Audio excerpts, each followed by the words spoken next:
Hei, iki aku Arif, wong Indonesia, lan kuwi Tom Cruise, wong Amerika. Yen aku lan Tom Cruise kuwi padha-padha keturunane Nabi Adam, tapi kenapa irung, rambut, lan deteku beda karo Tom Cruise? Ing video iki aku arep bahas saka ngendi asal-usul wong Indonesia lan khususe saka ngendi asal-usul wong Jawa.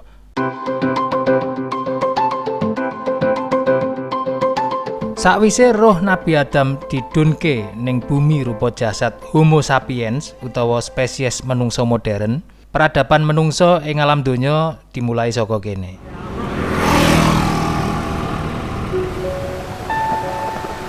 Nabi Adam lan Ibu Hawa didunke ning donya ing jasad sing panggonane beda tlatahé. Nabi Adam ing India, dene Ibu Hawa ing Jeddah, Arab. Ana uga sing nyebutno kekarone mudhun ing wilayah Afrika. Sakwise suwe kepisah, akhire Nabi Adam lan Ibu Hawa ketemu maneh. Ketemune ning Arafah, tepate ning Jabal Rahmah.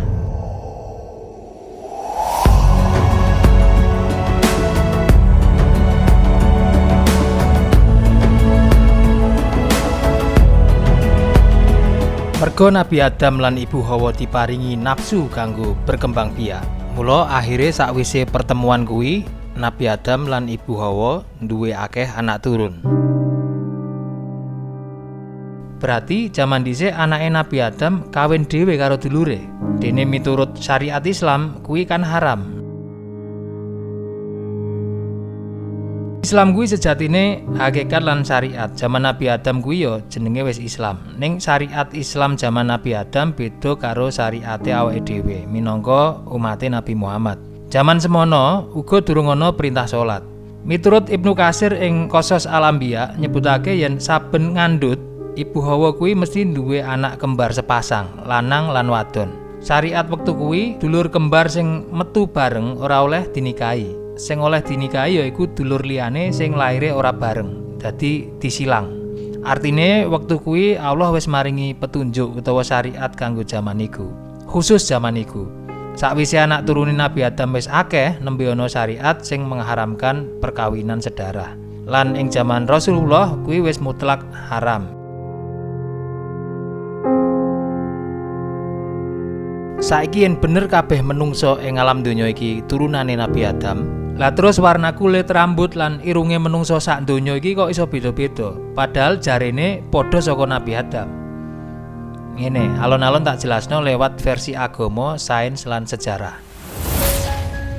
Miturut para ulama iki disebabno merga Allah kuwi duweni sifat Al-Khaliq utawa Maha Pencipta. Dadi nganti saiki Allah kuwi uga isih nyiptakno. Ana sekitar 7 miliar menungso sing urip ning donya iki, ning ora ana siji wae sing duwe sithik jari sing padha. Kuwi uga akibat saka sifat Allah sing arane Al-Khaliq iku mau. Allah kuwi wajibul wujud, dene awake dhewe kuwi akibat. Monggo dipirsani video sadurunge bab manunggaling kawula Gusti. Oke, kuwi soal sidik jari. Balik ning topik awal. Kenapa irungku kok beda karo irunge Tom Cruise? Padahal padha-padha turunane Nabi Adam. Miturut ilmu pengetahuan umum, babagan iki kejawab ing teori neo-darwinisme sing diterusno karo ilmuwan kayata Gregor Mendel, Hugo de Vries lan Agus Wisman lewat hukum pewarisan sifat, mutasi genetik lan keberlanjutan plasma nutfah. Dadi mergo ana mutasi genetik, aku lan Tom Cruise kuwi sak spesies, ning dadi beda ras. Piye kok iso beda ras? Wong moyange kan padha. Kudune rase ya padha. Babagan iki mengko iso luwih jelas maneh sakwise awake dhewe sinau babagan sejarah menungso ing alam donya iki. Ing sejarah peradaban menungso ing donya iki pernah ana kedadian banjir gedhe sing ndadekno anak turune Nabi Adam dadi entek, kejaba sing isih duwe iman. Kedadian iki disebutno ing Al-Qur'an ing akeh ayat ing surat Hud, utamane ayat 21 nganti 48. Yaiku kedadian banjir gedhe ing jaman Nabi Nuh.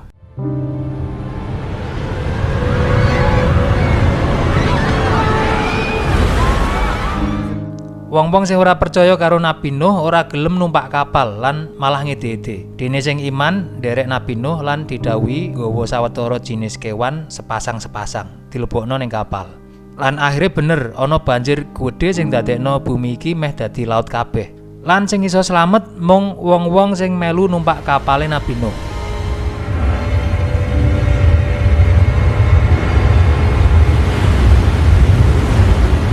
Sakwise terombang-ambing ning dhuwur kapal, akhirnya rombongan Nabi Nuh iso nemu daratan.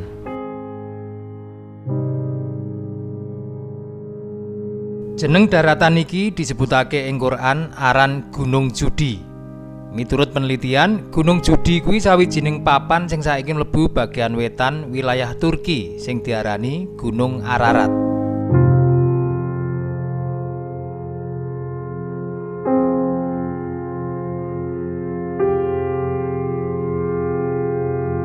Penumpang kapal sing wis suwe ora weruh daratan nganti 150 dina kuwi akhire padha metu kapal lan padha ngawiti urip ing tlatah kuwi.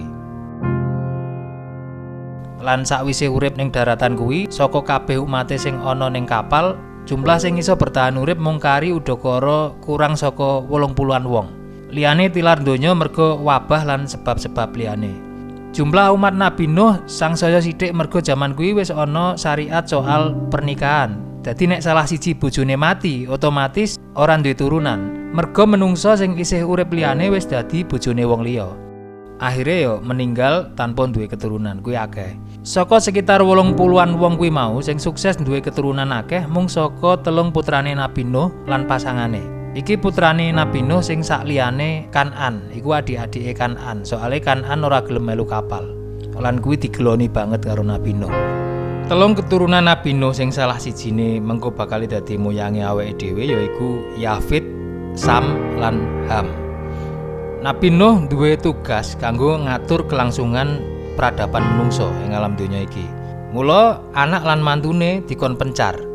Putrane Nabi Nuh sing aran Sam banjur duwe akeh anak turun sing manggon ning Asia. Dene Ham anak turune akeh manggon ing Afrika. Lan anak turune Yafit akeh sing manggon ning Eropa. Piye carane anak turune Yafit, Sam lan Ham iso lunga ning 3 benua iku mau? Miturut Christopher Scottish, bentuk bumi kuwi ngalami pirang-pirang wujud. Ning uga perlu dingerteni yen jaman biyen daratan kuwi luwih akeh tinimbang lautan. Benuane isih ombo-ombo. Mula yen ditempuh nganggo perjalanan darat isih memungkinkan. Lan tekate uga kuat, merga kuwi tugas kanggo nerusno keturunan.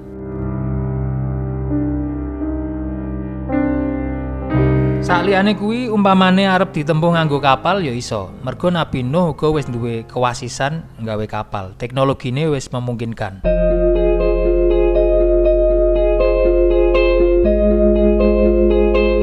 Akhire 3 putrane Nabi Nuh pencar lan duweni anak turun sing akeh ning panggonan-panggonan sing wis ditentokke iku mau. Dadi 3 putrane Nabi Nuh kuwi mau sing dadi nenek moyange wong-wong ing daratan sing saiki dadi Eropa, Afrika lan Asia. Merga kondisi lingkungan sing saben tlatah kuwi beda-beda, mula ing wektu sing dawa nganti ewonan taun iki ngaruh ing mutasi genetik. Kaya sing tak terangno ing teori Neo-Darwinisme sing diterusno dening Gregor Mendel, Hugo de Vries lan Agus Wisman. Awake dhewe dadi kenal karo hukum pewarisan sifat, mutasi genetik lan keberlanjutan plasma nutfah. Ing ngendi mutasi gen iku iso kedadean merga ana treatment dominan. Bentuk kulit, rambut lan rai menungso ngalami adaptasi. Benua Eropa sing cenderung atis dadekno hormon melanin dadi sithik regenerasine, saengga warna kulite dadi luwih putih.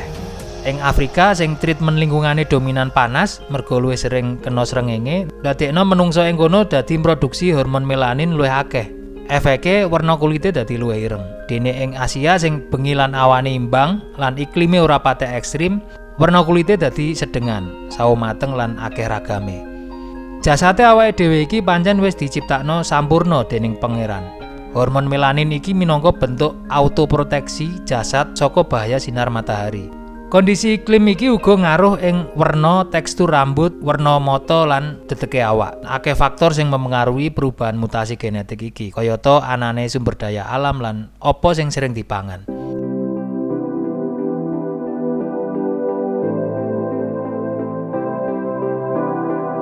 Sakliyane faktor lingkungan, bentuk ras menungso ing alam donya iki uga dipengaruhi dening perkawinan campuran sing ngasilno ras blasteran.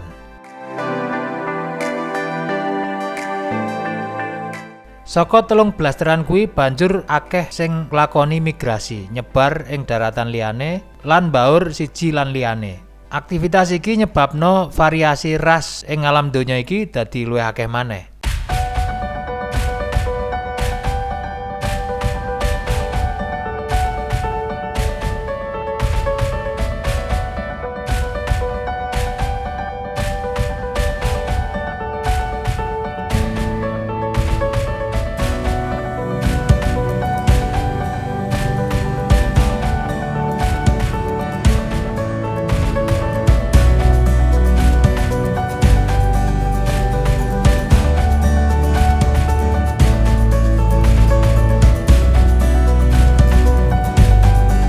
Saka keterangan kuwi, wong Indonesia termasuk ras Mongoloid lan Negroid.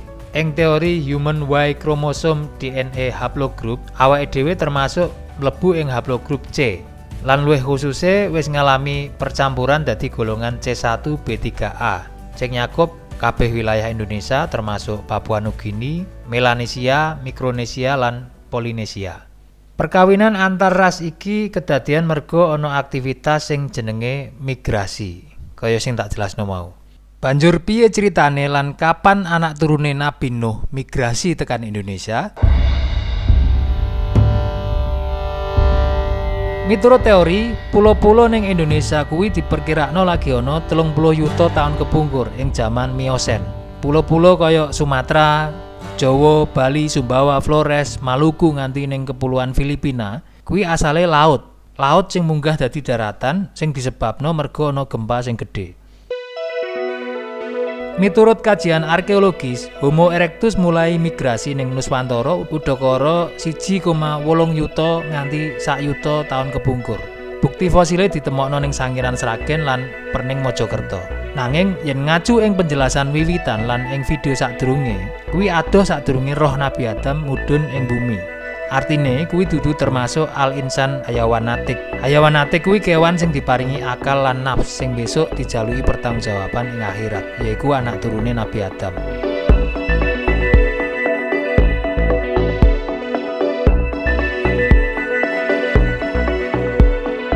Ben ora bingung deloken videoku sing judule Sangkan Paraning Dumadi Asal-usul Jasad lan Roh. Miturut Dr. Herawati Sudoyo, PhD, dokter peneliti lan analis DNA forensik saka Lembaga Biologi Molekul Eijkman, gelombang migrasi wong-wong jaman dhisik nduweni andil sing gedhe ing pembentukan DNA wong Indonesia lan mesine uga wong Jawa. Sakwise Pithecanthropus erectus punah, Indonesia ngalami patang gelombang migrasi sing pisanan saka Afrika kedadean 50.000 tahun kepungkur. Teori migrasi kaping pisanan iki selaras karo penemuan fosil Homo wajakensis. Fosil iki diperkirakno umure 40.000 tahun kepungkur lan miturut para ahli wis iso digolongno Homo sapiens. Ing jarak wektu sing dawa ana migrasi maneh, yaiku migrasi kaping pindho sing asale saka Asia daratan, yaiku sekitar 30.000 tahun kepungkur. Lan sing kaping telu yaiku saka Yunan, diperkirakno 4.000 tahun kepungkur. Lan kaping papat ing sekitar awal tahun Masehi ing era wiwitan zaman perdagangan lan pelayaran. Sing ing kono akeh teka imigran saka India, Cempo lan Arab. Kedadian asal-usule menungso Indonesia lan wong Jawa tak wiwiti saka kedadian migrasi kaping pisanan lan kaping pindho, yaiku antarane 50.000 nganti 30.000 tahun kepungkur. Iki adoh sadurunge kedadian banjir Nabi Nuh. Dadi kedadian migrasi fase anak turun Nabi Adam sing periode pisanan. Ing wektu kuwi ing Nuswantara ana benua sing nyambung karo benua Asia sing diarani Sundaland utawa Sundalandia. Ing wektu sing dawa nganti puluhan ewu taun, wong-wong ning kono nduweni peradaban lan teknologi sing maju. Dening Plato, daratan iki diarani Atlantis. Papan dununge Atlantis iki nganti saiki isih dadi misteri lan salah siji spekulasi sing ana yaiku ngrujuk ing daratan sing biyen diarani Sundaland iki. Lan wilayah kuwi saiki termasuk wilayah Indonesia. Nanging akhire kaya sing awake dhewe ngerteni, Atlantis iki akhire ilang merga kelep ning laut. Iki padha karo hasil penelitian sing wis dilakoni dening para peneliti. Ing ngendi? Ing jaman Drias Nom, sekitar 11.600 tahun kepungkur, nate ana tsunami lan gempa bumi gedhe sing dadekno peradaban ning Sundaland iki dadi ilang, kelep ing jero lautan. Kedadian iki miturut kepercayaan ing agama Samawi dipercaya minangka kedadian banjir gedhe ing jaman Nabi Nuh. Merga wektu kuwi durung ana istilah tsunami, mula ing kitab suci lan uga ning bukune Plato mung nyebutke yen kuwi banjir gedhe. Yen bener Sundaland iku Atlantis, mula awal mulane menungso periode kaping pindho kuwi diwiwiti saka Indonesia. Lan kaya sing tak terangno ing wiwitan mau, akhire kapal Nabi Nuh temangsang ning Turki lan anak turune mulai nyebar saka kono, nyebar maneh ing daratan liyane. Ing ngendi salah sijine rombongan kuwi akhire ana sing balik tekan Indonesia maneh. Ing kepercayaan Jawa kuno sing diarani kapitayan sing pernah tak bahas ning video sadurunge, dipercaya nate ana wong sing migrasi bareng rombongane ning tanah Jawa sakwise Sundaland wis kepisah dadi pirang-pirang pulau. Priyayi kuwi diarani Danyang Semar. Yen disambungno karo kedadian banjire Nabi Nuh, menawa wae Danyang Semar iku yaiku anak turune Nabi Nuh sing didhawuhi migrasi lan nerusno ajaran tauhid Nabi Nuh.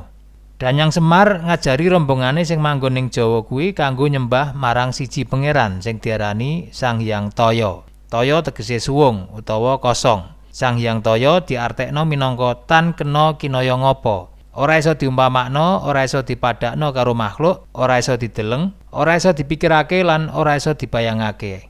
Iki padha karo ajaran tauhid sing digawa dening Nabi Nuh lan nabi-nabi sabanjure, yaiku ajaran tauhid. Saka ngendi asale Semar? Ing akeh referensi nyebutake yen Danyang Semar kuwi termasuk ras kulit ireng. Dadi akeh kemungkinan Danyang Semar kuwi keturunane Ham bin Nuh sing maune manggon ing Afrika. Danyang Semar diperkirakno migrasi ing Indonesia lan dadi sesepuhe wong Jawa bareng karo migrasi gedhen sing kedadian ing 4.000 taun kepungkur. Selisih 6.600 taun saka kedadian banjir Nabi Nuh. Migrasi gedhen iki akeh didominasi saka tlatah Yunan, Cina. Mula teori migrasi iki uga diarani teori Yunan utawa out of Taiwan. Senajan jenenge teori Yunan, nanging ing migrasi iku uga ana ras Negrito. Teori Yunan iki didukung dening sawijining ahli sejarah kayata Robert Baron von Hengeldern lan J.H.C. Kern.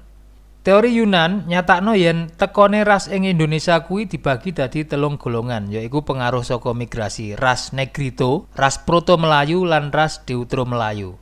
Kern dukung teori iki merga basa sing dienggo wong-wong sing manggon ning Nuswantara iki mlebu rumpun basa Melayu Polinesia, utawa luwih dikenal aran basa Austronesia. Miturut teori Yunan, basa Melayu duwe kemiripan karo basa Cempo, Vietnam lan Kamboja. Banjur kenapa kok padha wong Indonesia tapi basane beda-beda? Jawabane merga kesepakatan. Watu iku diarani watu merga kecilik awake dhewe lan mbambahe awake dhewe wis sepakat yen kuwi jenenge watu. Umpamane mbiyen diarani liya, misal Hohah, mula jenenge ya dudu watu nanging Hohah. Lan merga Indonesia akeh pulo sing kepisah laut, mula kesepakatan ning pulo siji lan liyane dadi iso beda. Balik ning silsilah maneh. Dadi saka teori Yunan iki mau iso dingerteni yen awake dhewe termasuk keturunan Nabi Nuh saka Mbah Yafid. Sakwise migrasi rombongan ras Mongoloid lan Negroid, awake dhewe uga perlu ngerteni yen isih ana migrasi liyane saka India, Cempo lan Arab. Ing awal taun Masehi mulai saka abad 1. Dadi sakwise kuwi awake dhewe uga kecampur karo ras turunane anak Nabi Nuh liyane lan variasine dadi luwih akeh. Dadi yen anakmu besok takon saka ngendi asal usule awake dhewe, sakwise nonton video iki awakmu wis iso nerangno yen leluhure awake dhewe iki sejatine wong-wong soleh sing diselametno dening Gusti Allah numpak kapale Nabi Nuh. Lan papan dununge awake dhewe iki mbiyen minangka pusat peradaban kabeh menungso ing alam donya. Saka trah awake dhewe uga mangerteni yen trahe awake dhewe iki unik, merga campuran antarane trah Yafetik, banjur trah Hamitik lan trah Semitik. Trah iki sing dadekno awake dhewe duwe ras khusus yaiku rumpun C1B3A, minangka ras sing nyakup ras Negrito, ras Proto-Melayu lan ras Deutero-Melayu. Saka penjelasan iki, akhirnya awake dhewe uga iso paham yen kabeh menungsa kuwi sejatine padha. Unggule awake dhewe dudu saka bangga-bangenan suku, ras, agama lan golongan. Ning saka kepriye carane awake dhewe nggunakno akal kanggo maringi manfaat marang wong akeh. Merga sak apik-apike wong yaiku wong sing duweni manfaat marang liyan. Urip kuwi kudu urup. Aku wong Jawa lan aku muslim. Nanging yen mau ngomong wong Jawa kuwi luwih unggul, wong Islam kuwi luwih unggul, akeh tunggale. Sing iso ngomong kaya ngono kuwi ya akeh. Nanging apa sing wis mbok lakoni kanggo memayu hayuning bawana ben uripmu iso urup, kuwi dadi PR-e awake dhewe kabeh. Matur nuwun wis gelem mirsani. Salam karahayon. Assalamualaikum warahmatullahi wabarakatuh.